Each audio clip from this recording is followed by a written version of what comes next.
Hello everyone. तो चलिए इस वीडियो में अपन बात करते हैं इंड AS 110 का एक कंसेप्ट जो कि इन्वेस्टमेंट एंटिटी से रिलेट करता है, उसके बारे में उसका एक क्वेश्चन अपन इसमें करेंगे। इन्वेस्टमेंट एंटिटी का क्या मतलब होता है कि एक ऐसी एंटिटी जो कि इन्वेस्टर से पैसा लेती है और उस इन्वेस्टर्स के पैसे को अलग अलग जगह पर मैनेज करती है और इन्वेस्टर्स को रिटर्न देती है। ठीक है, यानी मैंने क्या बोला, investment entity is an entity that obtains funds to provide investment management services and commits to its investor for return on their investment. यानी अलग अलग लोगों से इन्वेस्टमेंट एंटिटी पैसा लेती है, उनके पैसे को इन्वेस्ट करती है और क्या करती है, उनको रिटर्न देती है। कंसोलिडेशन में अपन इसको क्यों पढ़ रहे हैं, इस इंडेक्स में अपन इसको क्यों पढ़ रहे हैं, if investment entity has any of its subsidiaries then consolidation will not be done. अगर इन्वेस्टमेंट एंटिटी कोई सब्सिडरी है, अगर इन्वेस्टमेंट एंटिटी की कोई सब्सिडरी है तो वो उस सब्सिडरीज को अपनी बुक्स में कंसोलिडेट नहीं करेगी। जैसे अपन कंसोलिडेशन करते हैं वो कंसोलिडेशन नहीं होगा, तो फिर क्या होगा, उस सब्सिडरी को कैसे मेजर करेगी, FVTPL मेथड पे मेजर करेगी, यानी fair value through profit and loss method से मेजर करेगी। Fair value through profit and loss method अपन ने इंड AS 109 में बहुत अच्छे से कर रखा है। क्या करते हैं अपन उसमें, अगर आपने नहीं कर रखा हो तो शॉर्ट में अगर मैं आपको बताऊं तो FVTPL मेथड के हिसाब से अपन हर असेट या लाइबिलिटी को FVTPL मेथड के हिसाब से अपन फेयर वैल्यू पे मेजर करते हैं हमेशा। और अगर फेयर वैल्यू में कोई इंक्रीज या डिक्रीज होते हैं तो उन इंक्रीज या डिक्रीज को अपन कहाँ ट्रांसफर करते हैं, प्रॉफिट एंड लॉस अकाउंट में। इसलिए इस मेथड का नाम पड़ा fair value through profit and loss. समझ में आ गई बात। दूसरी बात, अपन ने एक क्वेश्चन ऑलरेडी करा इन्वेस्टमेंट एंटिटी का, जिसमें अपन ने समझा था कि जब इन्वेस्टमेंट एंटिटी नहीं रहती तब क्या करते हैं, यानी when investment entity ceases to be an investment entity, तब अपन क्या करते हैं। इस वीडियो में अपन बात करेंगे कि जब एक इन्वेस्टमेंट एंटिटी बन जाती है, यानी अभी तक में इन्वेस्टमेंट एंटिटी नहीं था, अब से हो गया। जो ऑलरेडी अपन ने क्वेश्चन डिस्कस करा उसमें क्या था कि अभी तक तो मैं था, अब से नहीं हूँ, तो मैं कैसे अकाउंटिंग करूँगा, वो अपन ऑलरेडी डिस्कस कर चुके हैं। यहाँ पर अपन किसकी अकाउंटिंग करेंगे कि अभी तक मैं नहीं था लेकिन अब accounting when entity becomes an investment entity. क्या करेंगे अपन, ये बिल्कुल अपना सिमिलर चलेगा case 2 of sale of share से। अपन ने sale of share by parent के काफ़ी सारे क्वेश्चन करे यूट्यूब पे, आपको दिख जाएगा थंबनेल से। तो उसी के अकॉर्डिंग इसकी एंट्रीज होंगी। When an entity becomes an investment entity it will cease to consolidate its subsidiaries. Entity will do accounting similar to case 2 of sale of share. यानी अभी तक मैं इन्वेस्टमेंट एंटिटी नहीं था तो अभी तक मेरी कंसोलिडेशन कर रहा था नॉर्मली, लेकिन अब से तो मैं हो गया। अपन ने रूल क्या पढ़ा कि जब इन्वेस्टमेंट एंटिटी होती है वो अपनी सब्सिडरीज को कंसोलिडेट नहीं करती है, यानी अब से मुझे कंसोलिडेशन नहीं करना, यानी एक तरह से अब से वो मेरी सब्सिडरीज नहीं रही।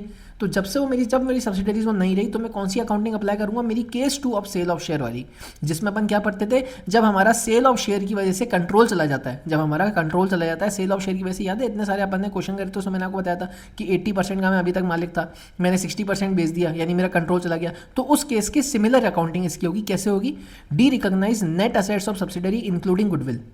जिस दिन मैं इन्वेस्टमेंट एंटिटी बना उस दिन मैं क्या करूंगा, derecognise net assets of subsidiary including goodwill, derecognise net carrying amount of NCI, recognise investment in subsidiary at fair value. भाई अब मैं इन्वेस्टमेंट एंटिटी हो गया, इन्वेस्टमेंट एंटिटी क्या करती है, अपनी सब्सिडरीज को फेयर वैल्यू मेजर करती है, तो चलो उनको फेयर वैल्यू मेजर करेंगे अपन। Recognise investment in subsidiaries at fair value because FVTPL is being measured. और कोई भी गेन लॉस आएगा तो कहाँ चला जाएगा, PNL में चला जाएगा। समझ में आ गई आपको बात। यानी ये केस अपन क्या डिस्कस करते हैं कि अभी तक मैं इन्वेस्टमेंट एंटिटी नहीं था तो मेरी जितनी भी सब्सिडरीज थी मैं उसको as per end AS 110 consolidate करता जा रहा था नॉर्मल तरीके से, जैसे मैंने कंसोलिडेशन के सारे क्वेश्चन करे थे। लेकिन अब से मैं इन्वेस्टमेंट एंटिटी हो गया, और इन्वेस्टमेंट एंटिटी का क्या रूल होता है कि उसको अपनी सब्सिडरीज को कंसोलिडेट नहीं करना होता है, तो क्या करना होता है, फेयर वैल्यू पे मेजर करना होता है। बस वो अपन अब करेंगे, अपन फेयर वैल्यू में इन्वेस्टमेंट इन सब्सिडरीज को मेजर करेंगे, हमारा carrying amount of NCI derecognise कर देंगे और हमारे नेट असेट्स इंक्लूडिंग गुडविल भी डी रिकॉग्नाइज कर देंगे। समझ में आ गई आपको बात, बिल्कुल समझ में आ गई। चलो अपन इसका क्वेश्चन करते हैं। CD Limited purchased a 100% subsidiary for ₹20 lakh on 31st March 2001 when the fair value of net assets of KL Limited was 16 lakh, therefore goodwill अपनी निकल के आई थी 4 लाख। ठीक है, ये जब अक्वायर कर रहा था तब की बात कर रहा है। CD Limited becomes an investment entity on 31st March 2003। चलो 31st March 2003 को क्या हुई, इन्वेस्टमेंट एंटिटी बन गई। when the carrying amount of its investment in KL Limited measured at fair value to profit and loss was 25 lakh। अपने को इसमें major करना है आपसे इसको, इन्वेस्टमेंट को। as the date of change of status the carrying amount of net assets excluding goodwill was 19 lakh. अपने को इंक्लूडिंग गुडविल लेना होता है तो अपन 19 लाख में 4 लाख गुडविल फुल की थी, 4 लाख अपन ऐड कर देंगे। चलो अपन इसकी अकाउंटिंग कर लेते हैं सिंपल सी, जैसे अपन ने अभी समझी।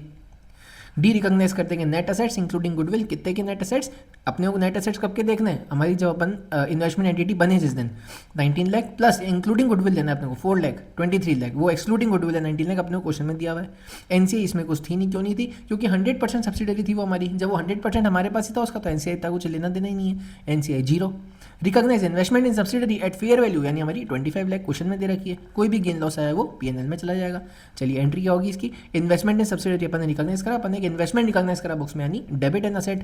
2 नेट असेट्स हमारी बुक से जा रहे हैं, डी रिकॉग्नाइज हो रहे हैं 23 लाख, और हमारा प्रॉफिट एंड लॉस अकाउंट में कहाँ चला जाएगा, 2 लाख चला जाएगा। बिल्कुल बेसिक सा क्वेश्चन। तो अपन ने इन्वेस्टमेंट एंटिटी के 2 क्वेश्चन करे, एक में अभी तक में इन्वेस्टमेंट एंटिटी नहीं था लेकिन अब से मैं हो गया, ये वाला क्वेश्चन।